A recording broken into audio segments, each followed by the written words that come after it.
ভাইরা বাবাজিরা সোনার মায়েরা ও আমার আব্বা জানেরা, পৃথিবীর মাটিতে জানমাল অপেক্ষা আল্লাহ আল্লাহ রসুলকে ভালোবাসতে হবে।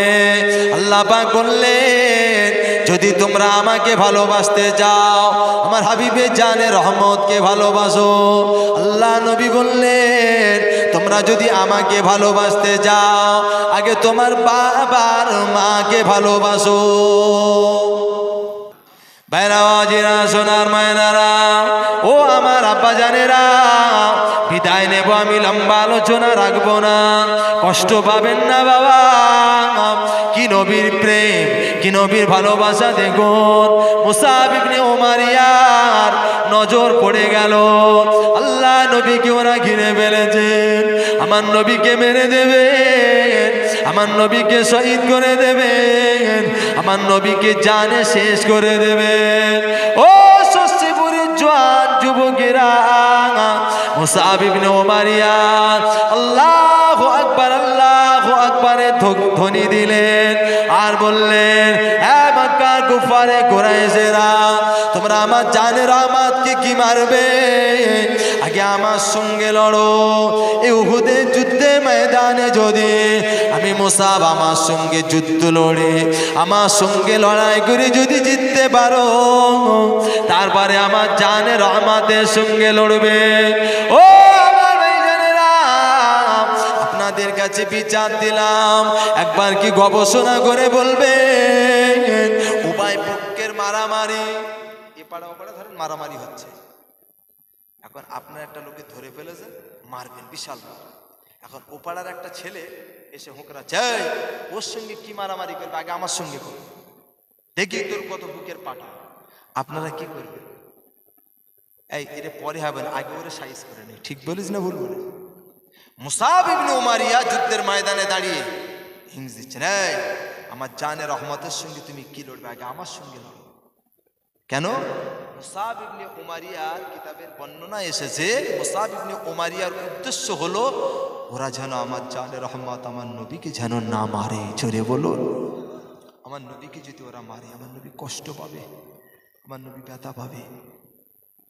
মুসাব ইবনে উমাইয়ার উদ্দেশ্য হলো যত কষ্ট, যত মার, যত প্রতিশোধ, ঘাত আর প্রতিঘাত যা নেবার দরকার, আমি মুসাব ইবনে উমাইয়া আমার উপর দিয়ে নিয়ে নিই। এই মুসাব ইবনে উমাইয়ার উদ্দেশ্য। ও আমার ভাইজানেরা, ও জওয়ান যুবকেরা, ও শস্যে পড়ে আমার আম্মা জানেরা, মুসাব ইবনে উমাইয়া যখন এই আওয়াজ দিলেন, সকলেই দল মেরে মুসাব ইবনে উমাইয়ার দিকে এগিয়ে গেলেন।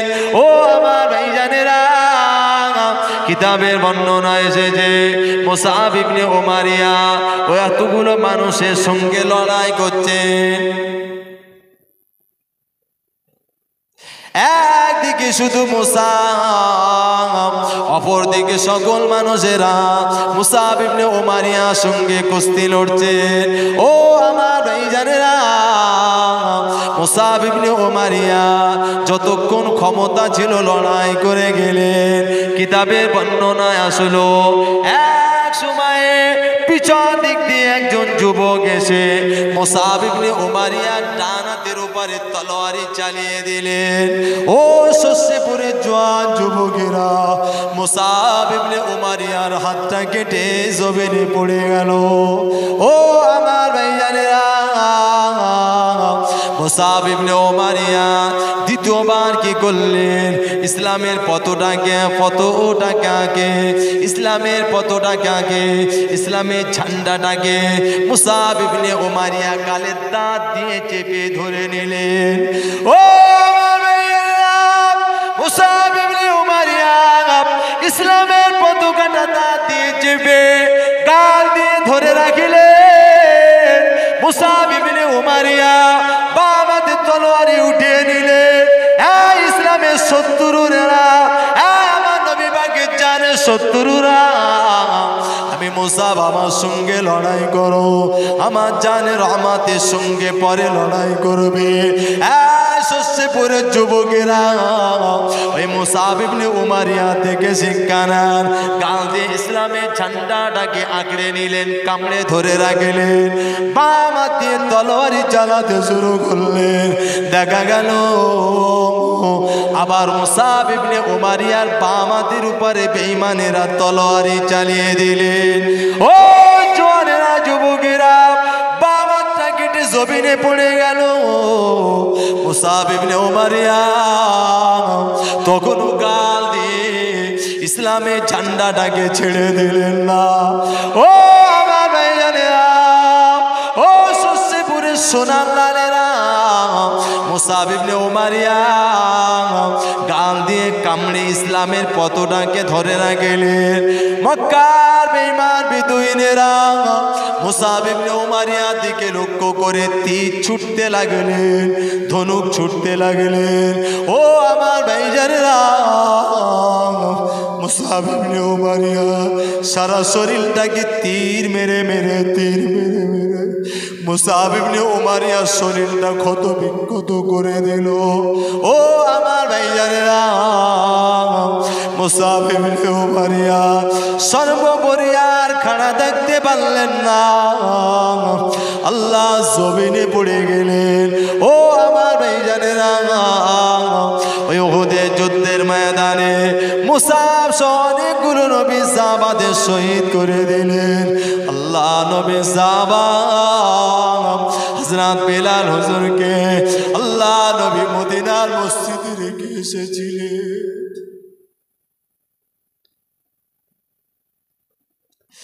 ও বেলাল, উহুদের যুদ্ধের ময়দানে তোমাকে যাওয়া লাগবে না বাবা, আমি রাসূলুল্লাহ যুদ্ধের ময়দানে যাব, তোমাকে মসজিদ নববীতে রেখে গেলাম বেলাল।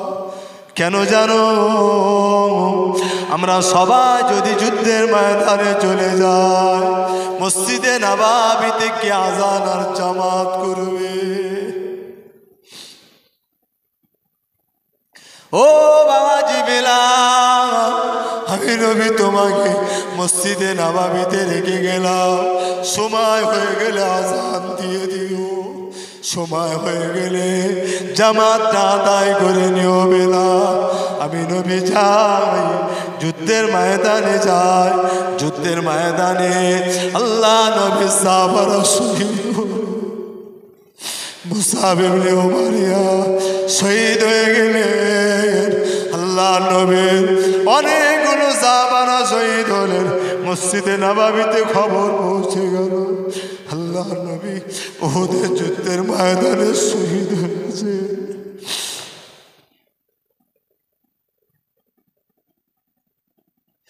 ও জওয়ানেরা, একবার কাঁদতে শিখুন, আল্লাহ নবীর জন্য মনটাকে নরম করে দেন।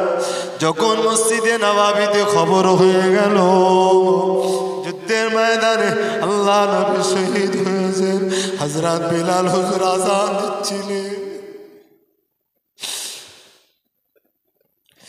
ও জওয়ানেরা, ও আমার আম্মা জানেরা, বেলাল হুজুর আযান দিচ্ছিলেন, সংবাদ পেয়ে গেলেন আল্লাহ নবী শহীদ হয়ে গেল। বেলাল হুজুর আযান ছেড়ে দিয়ে দৌড়াতে লাগলেন। কিতাবের বর্ণনা শুনো, হযরত বেলাল হুজুর জীবনে কোনোদিন মাথা থেকে টুপি ফেলতেও না। ও জওয়ানেরা, এখন কিছু যুবক আছে মাথায় টুপি দিতে লজ্জা হয়, আছে না নাই? আমাদের ঘরের ছেলেরা, যুবক ছেলেরা মাথায় টুপি দিতে চায় না, বলে মাথায় টুপি দিলে মাথা গরম হয়। আমি জিয়াউল হক বাবারা সন্তান, আমার কতটা বয়স হয়েছে, আমার যদি মাথায় টুপি দিতে মাথা গরম না হয়, তোমার মাথা কেন গরম হবে? আমার মুখে দাড়ি আছে, আমার যদি দাড়ি রাখতে লজ্জা না হয়, এই যুবক তুমি কেন মুখে দাড়ি রাখবে না?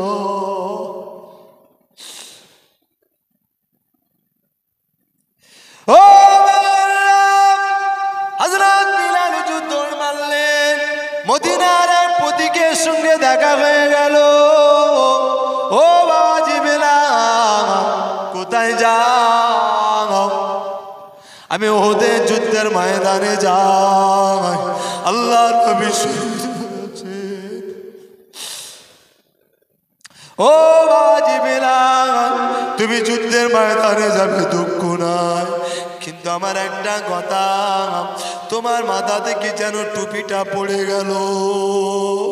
ও সস্যপুরের জোয়ান যুবকেরা, বিলাল হুজুর আমার বলতেন আমি মাথায় টুপি দেই, আল্লাহ নবীর মোহাব্বতে দেই।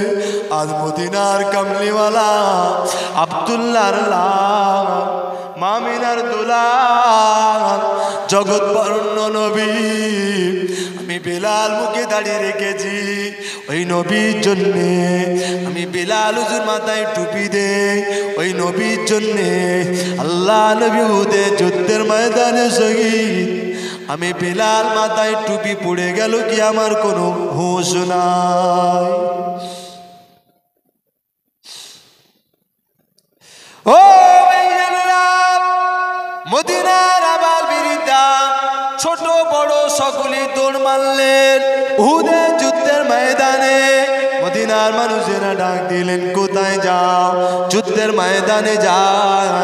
ও মা রমণী, তুমি যুদ্ধের ময়দানে যাও, তোমার স্বামী শহীদ হয়ে গিয়েছে মা। ও মা রমণী, তুমি যুদ্ধের ময়দানে যাও, তোমার বড় ছেলেটা শহীদ হয়েছে। ও মা রমণী, তুমি যুদ্ধের ময়দানে যাও, তোমার ছোট্ট ছেলেটা শহীদ হয়েছে। মদিনার আবার বৃদ্ধা নরনারী জবাব দিয়েছিলেন, ও কথা আমাদেরকে বলো না, একবার কি বলবে উহুদের যুদ্ধের ময়দানে আমার নবী কেমন আছে? জোরে বলো। ও মুসাব ইবনে উমারিয়া শহীদ হলেন। মুসাব ইবনে উমারিয়ার বিবি দৌড় মারলেন। মুসাব ইবনে উমারিয়ার বিবির নাম ছিল হামনা। মুসাব ইবনে উমারিয়ার বিবি হামনা কান্নাকাটি করছে। আল্লাহ নবী বললেন, মা, ও মা রমণী, কান্না করো না মা, ওই দেখো তোমার বড় ভাই শহীদ হয়েছে মা, ওই দেখো তোমার আব্বা জান শহীদ হয়েছে মা, ওই দেখো তোমার প্রাণের স্বামী মুসাব ইবনে উমারিয়া শহীদ হয়েছে মা। ও মা রমণী, হামনা কান্না করো না মা। ইয়া রাসূলুল্লাহ, আমার স্বামী চলে গেছে, দুঃখ নয়। প্রাণের স্বামীকে লক্ষ্য করে বিবি সাহেবা হামনা বললেন, ও আমার প্রাণের স্বামী, তুমি যুদ্ধের ময়দানে শহীদ হলে, কিছুদিন আগে আমাকে বিবাহ করে নিয়ে আসলে, আপনার সঙ্গে আমার প্রাণের কথা বলা হলো না, মনের দুঃখ কষ্ট শেয়ার করা হলো না। যা উহুদের যুদ্ধের ময়দানে শহীদ হলে। আল্লাহ নবী বললেন, মা রমণী কান্না করো না, আমি রাসূলুল্লাহ বলছি, এর থেকে উত্তম কিছু ব্যবস্থা আল্লাহ পাক মা হামনা তোমার জন্য আল্লাহ দয়া জান্নাতে রেখে দিয়েছে। এর থেকে আরো কিছু নিয়ামত তোমার জন্য জান্নাতে রেখেছে। ও খুব ভালো করে উপলব্ধি করুন, বিদায় নেব, চলে যাব। মুসাব ইবনে উমারিয়ার সমস্ত লাশ মুবারক গুলো আল্লাহ নবীর সামনে আনা হলো, আল্লাহ নবীর সামনে এক জায়গায় করা হলো। আল্লাহ নবী মুসাব ইবনে উমারিয়াকে দেখে কান্না করলেন। মুসাব ইবনে উমারিয়া সকল সাহাবাদের কাফনের ব্যবস্থা করলেন, যে অবস্থায় রয়েছেন ওই অবস্থায় দাফন হয়। মুসাব ইবনে উমারিয়ার জন্য কাফনের ব্যবস্থা করবেন। তখনকার সময় এত উন্নত সমাজ ব্যবস্থা ছিল না, এত কাপড় ছিল না। আল্লাহ নবী মুসাবকে দেখে কান্না করছেন আর বলছেন, আমার মুসাবের সামনের অংশটাকে ঢেকে দাও। এমন একটা কাপড়, মানে গায়ে যে জামাটা ছিল যদি পায়ের দিকটা ঢেকে দেয় মাথার দিকটা আলগা হয়ে যায়, আর মাথার দিকটা যদি ঢেকে দেয় পায়ের দিকটা আলগা হয়ে যায়। আবার নবী কাঁদছেন, হায় মুসাব, তুমি এত ধনাত্মকরের সন্তান, এত টাকা পয়সা তোমার বাপের, আজকে মৌতের সময় ভালো কাফনটাও তুমি পেলে না। মুসাব, আল্লাহ নবী বলছে সাহাবারা, আমার মুসাবের সামেনটা কোমর পর্যন্ত, মানে হাঁটু পর্যন্ত ভালো করে ঢেকে দাও, আর পায়ের দিকটা আলগা থাক। আল্লাহ নবী কাঁদছেন, মুসাব আমি নবী বলছি আল্লাহ পাক এর থেকে উত্তম লেবাস আল্লাহ জান্নাতের ভিতরে তোমার ব্যবস্থা করে দেবে। জোরে বলুন। যাও, বিদায় দিলেন মুসাবকে। আল্লাহ নবী থেকে কান্না করলেন। কি জীবন তারা কাটিয়ে গেছে, আর আমরা কি জীবন কাটাচ্ছি। আল্লাহ রসুলকে ভালোবাসুন, পিয়ার করুন, মহব্বত করুন। দাদা পীর হুজুর কেবলা সিলসিলাটাকে মজবুত করে ধরেন। কোন সিলসিলা? যে দাদা পীর হুজুর কেবলা আল্লাহ নবীকে কত মহব্বত করতেন, পিয়ার করতেন। দাদা পীর হুজুর কেবলা যিনি পীর ছিলেন শাহ সুফি ফতে আলী ওয়াইসি রহমতুল্লাহ, কলকাতা মানিকতলা জমিনে শুয়ে রয়েছেন। হুজুরের যে মুরিদটাকে ভালো লেগে যেত, ওই মুরিদের সঙ্গে আল্লাহ নবী দিদার করিয়ে দিতেন। জোরে বলুন। কি মাকাম আল্লাহ তাদের দিয়েছিলেন। দাদা পীর হুজুর কেবলা একদিন কি বাংলাদেশে জলসা করছেন, বাংলাদেশ নোয়াখালী। কেমন পীর দেখে, কোন সিলসিলার আকীদার মানুষ আমরা ওয়াজ করছে। বহু মানুষ এক জায়গায় হয়েছে। নোয়াখালীর একটা বাচ্চা অন্ধ, কি বাচ্চা? অন্ধ বাচ্চা, দুই চোখে দেখতে পায় না। তা আম্মার কাছে কাঁদছে, মা আমি বহুদিন শুনেছি ফুরফুরা থেকে আবু বকর আমাদের নোয়াখালীতে আসবে, দাদা পীর হুজুর কেবলা নোয়াখালীতে আসবে। আম্মা আমার মন চাই দাদা পীর হুজুর কেবলার হাতে একটু মুসাফা করবো। জোরে বলুন। মুসাফা করবো। আমাদের চোখ রয়েছে, চোখ ভালো। দাদা পীর হুজুর কেবলার আওলাদদের পেলে আমরা গালি দিই, আসে না? না, এ আসামি নেই, অ্যাভেলেবেল। গাল বেঁকে যাবে তোমার। এ বাংলার ইসলামের অবদান, এ বাংলায় এই টুপি দাড়ি যা কিছু অবদান ফুরফুরার পীর আবু বকর হুজুরের। জোরে বলুন। কোথায় ছেলে তৎকালীন যুগে গরুর গাড়ি পায়ে হেঁটে মসজিদ মাদ্রাসা তৈরি করে, তো এই বাচ্চাটা এসেছে, আম্মাকে বায়না করছেন, মা আমি অন্তত একটু চোখে দেখতে পাই আর না পাই, দাদা পীর হুজুরকে বলে হাতে একটু মুসাফা করবো। এনেছেন, নামাজ শেষে জলসা শেষ চলে যাবে, তো সকলেই হাতে মুসাফা করছে, দাদা পীর হুজুরকে বলে হাতে মুসাফা করছে। সব এক এক করে মুসাফা করে চলে যাচ্ছে। ওই অন্ধ বাচ্চাটা একের পর এক মানুষকে বলছে, বাবা আমাকে একটু ফুরফুরার পীর আবু বকর দাদা পীর হুজুর কেবলার কাছাকাছি দেওয়া যাবে বাবা? তো বলছে, কেন তুমি কি করবে? বলে আমি একটু মুসাফা করব। সকলেই মুসাফা করছে। ভাইরা বাবাজিরা, সোনার মায়নারা, ও আমার আম্মা জানেরা, ওই অন্ধ ছেলেটা আওয়াজ দিলেন, ও নোয়াখালীর মানুষেরা আমাকে কি একটু আগিয়ে দাও, আমি ফুরফুরার পীর দাদা পীর হুজুর কেবলার হাতে একটু মুসাফা করব। ও নওজোয়ান যুবকেরা, যখন আগাতে আগাতে দাদা পীর হুজুর কেবলার কাছে গেলেন, দাদা পীর হুজুর কেবলার কাছে গিয়ে চোখে তো দেখতে পায় না, বলছেন, ও ভাই আমাকে একটু আগিয়ে দাও, দাদা পীর হুজুর কিবলার হাতে একটু মুসাফা করব। ও সোনা চাঁদেরা, ও নওজোয়ান যুবকেরা, দাদা পীর হুজুর কিবলার কাছে গেলেন। দাদা পীর হুজুর কিবলা জিজ্ঞাসা করলেন, বাবা ছেলে তুমি ফুরফুরার পীর আবু বকরকে কি করে চেনো?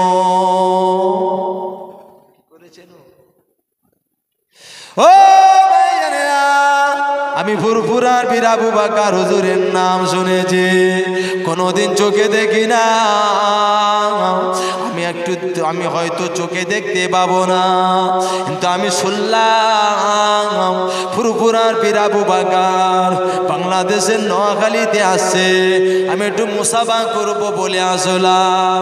ও ভাই জানেরা, যখন মুসাফা করলেন দাদা পীর হুজুর কেবলা বললেন, ও বাবা ছেলে তুমি কি চোখে অন্ধ নাকি বাবা? আমি চোখে অন্ধ, আমি চোখে দেখতে পাই না। ও ভাইরা বাবাজিরা, দাদা পীর হুজুর কেবলা দুটি সাদা আঙুল নিয়ে ওই অন্ধ ছেলেটা চোখের উপরে বুলিয়ে দিলেন। আল্লাহ পাকে দয়া হয়ে গেল, আল্লাহ অন্ধ ছেলের চোখ ফিরিয়ে দিলেন, চোখ ফিরিয়ে দিলেন। ও ভাইয়েরা, বাংলাদেশের নোয়াখালীতে জলসা করছেন, জলসা শেষ হয়ে গেল, আসরের আযান হয়ে গেল। দাদা পীর হুজুর কিবলা, দাদা পীর হুজুর কিবলার খলিফা, আমাদের উত্তর 24 পরগনা জেলার কৃতি সন্তান, জানার বাড়ি বসিরহাট টাকি নারায়ণপুর, খুব দরিদ্র সীমায় বসবাস করতেন। আল্লামা বড় মাওলানা আল্লামা রুহুল আমিন রহমাতুল্লাহ আলাইহি হুজুর কিবলা, দাদা পীর হুজুর কিবলার সঙ্গে রয়েছেন। ও জওয়ানেরা, যুবকেরা, আসরের আযান হয়ে গেল। দাদা পীর হুজুর কিবলা বললেন, বাবা বড় মাওলানা, আজকে আসরের জামাতটা করিয়ে দাও, আজকে আসরের নামাজটা পড়িয়ে দাও। বাংলাদেশের আলেমেরা বলছে, হুজুর আল্লামা রুহুল আমিন কেন পড়বে? এত বড় বড় আলেম থাকতে, এত বড় বড় আলেম থাকতে। ও ভাইজানেরা, দাদা পীর হুজুর কিবলা বললেন, বাবা রুহুল আমিন নামাজটা পড়িয়ে দাও বাবা। আল্লাহ কি মাকাম করেছিলেন, আল্লাহ কি কত বড় দরওয়াজা আল্লাহ মা হুজুরে ইনায়েত করেছিলেন। আসরের নামাজ হয়ে গেল, সালাম বেরানো হয়ে গেল। দাদা পীর হুজুর কিবলা উঠে দাঁড়িয়ে বললেন, ও বাংলাদেশের নোয়াখালীর আলেমেরা, একটা বার সকলে বসে যাও বাবা, চলে যেও না, চলে যেও নি বাবা, বসে যাও। কে আছো বাবা একবার কি বলবে?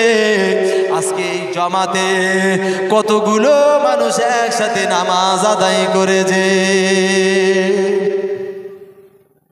একজন আলেম কি বলতে পারবে কতগুলো মানুষ নামাজ আদায় করেছে? সবাই বললে বলা সম্ভব? অসংখ্য মানুষ। ও ভাইজানেরা, দাদা পীর হুজুর কিবলা বললেন, বাবা বড় মাওলানা, ও বাবা বড় মাওলানা, একবার কি তুমি বলতে পারবে বসিরহাটের কৃতি সন্তান, মা রহিমার সন্তান, বসিরহাট আল্লামা হুজুর কিবলার আম্মার নাম ছিল রহিমা, কি সন্তান পেটে ধরেছিলেন? আমাদের ঘরের মায়েরা আমরা কি ছেলে হয়েছি? বলে আমাদের ঘরে মেয়েরা সব সিরিয়াল দেখা পাটি, রাতের বিছানায় শুতে যাচ্ছে, দোয়াটা পড়ে না বাবা, টিভি দেখছে, সিরিয়াল দেখছে, মজা করছে আর ঘুমোচ্ছে।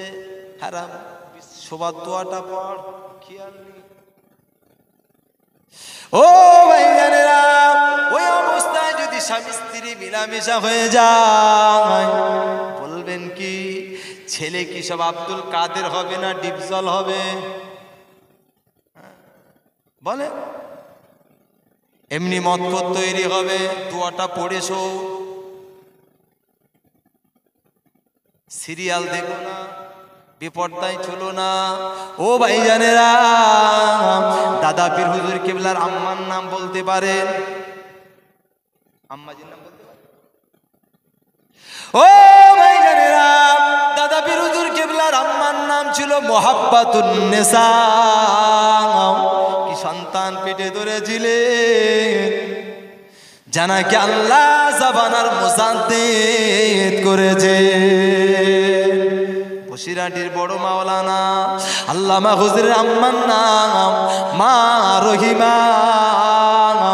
শুক্রবারের দিন আল্লামা হুজুর কিবলা ভূমিষ্ঠ হয়েছিলেন। কত বড় দরওয়াজা আল্লাহ ইনায়েত করেছিলেন।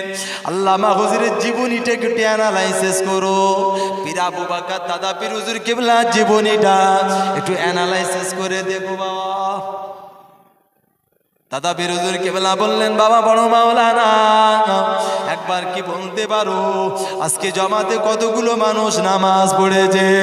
ও ভাইজানেরা, আল্লামা হুজুর কেবলা বললেন, হুজুর আব্বা মায়ের দোয়া যদি থাকে, আপনার নিক রুহানি দোয়া যদি থাকে, আমি রুহুল আমিন বলতে পারবো। আল্লামা হুজুর কেবলা একবার ডান দিকে তাকালেন, কিছু পেলেন না। একবার বাম দিকে তাকালেন, কিছু দেখতে পেলেন না। একবার জমিনের দিকে তাকালেন, কিছু দেখতে পেলেন না। কোন পীরের আলোচনা বাবা? বসিরহাটের বড় মাওলানা। সর্বোপরি আল্লাহর আসমানের দিকে তাকালেন, আল্লাহর আসমানের প্রথম আসমানে ওই জামাতে সংখ্যা লেখা রয়েছে। ও বসিরহাটের বড় মাওলানা বলেছিলেন, হুজুর আজকে নোয়াখালীর এই জামাতে ৯,৯৯৯ জন নামাজ পড়েছে। একবার দরুদ শরীফ আল্লাহুম্মা।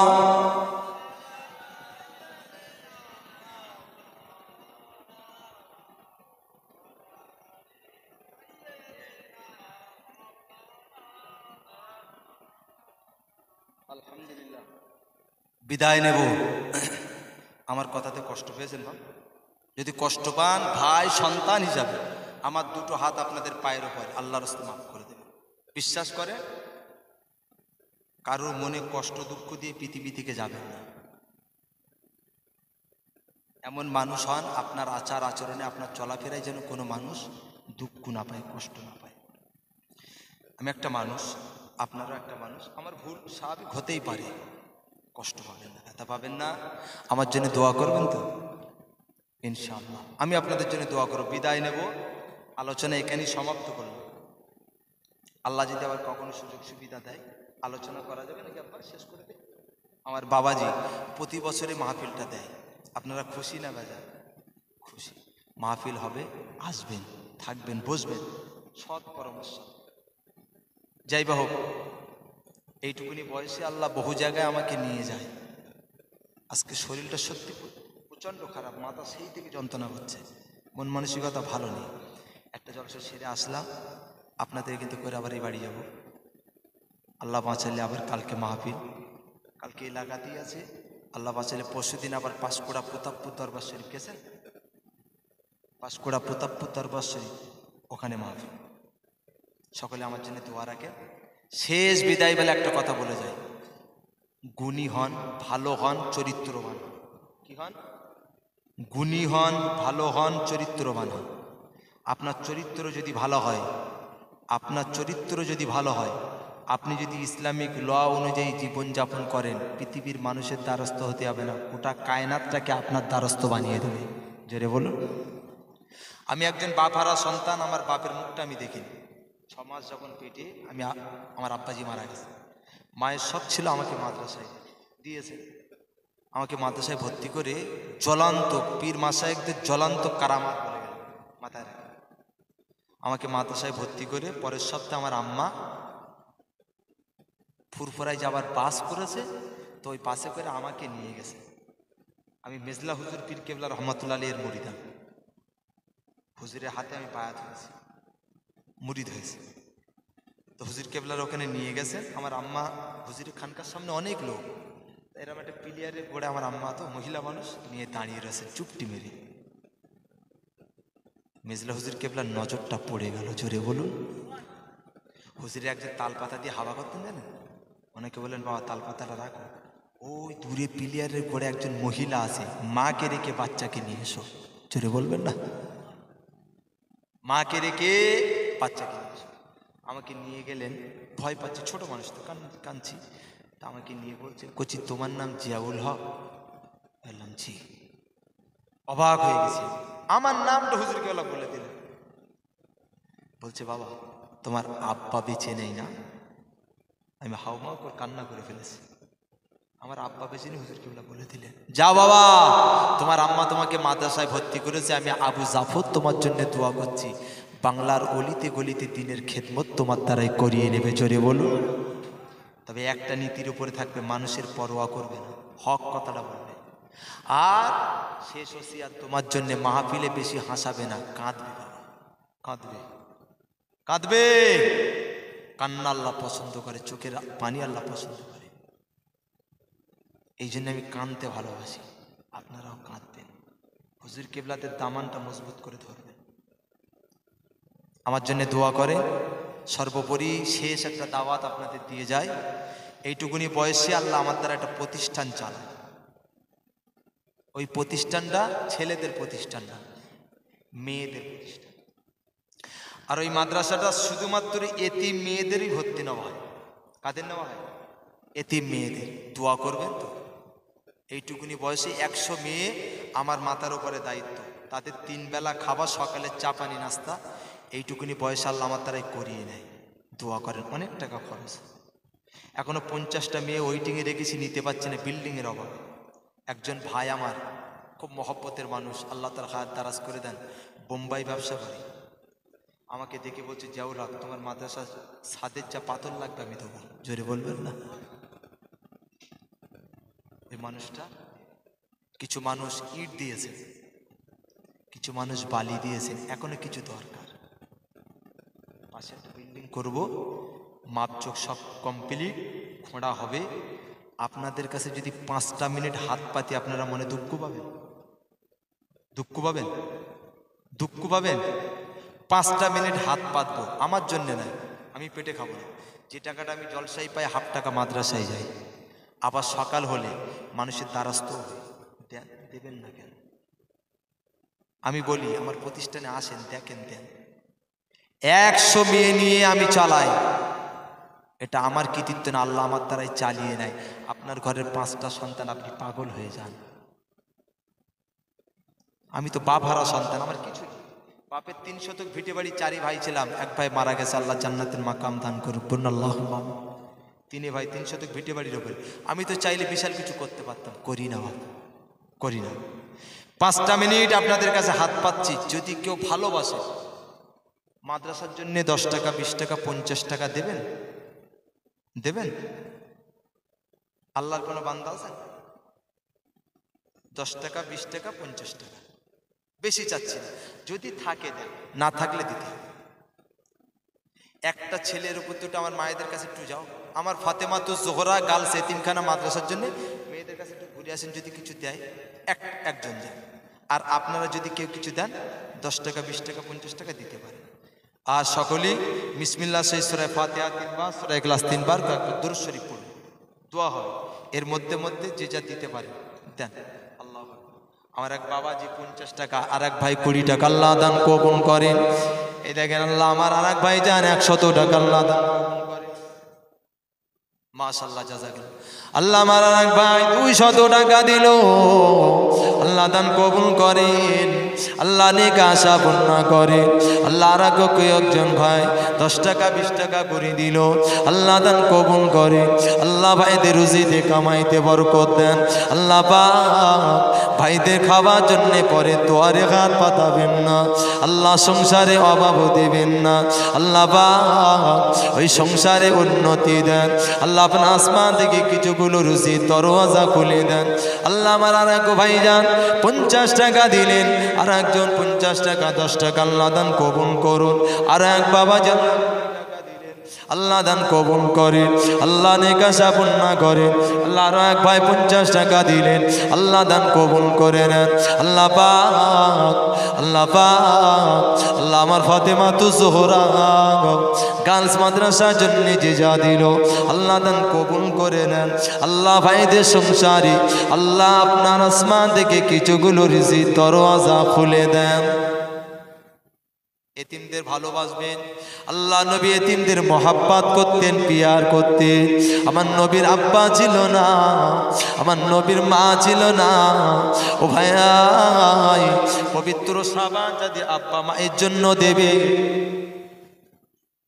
এই দেখ, আমার এক ভাই 500 টাকা দিয়েছিল, খুশি না বেজার? তাকবীর দেন, নারে তাকবীর, নারে দেখবে। এই 500 টাকা আমার জন্য দেয়নি।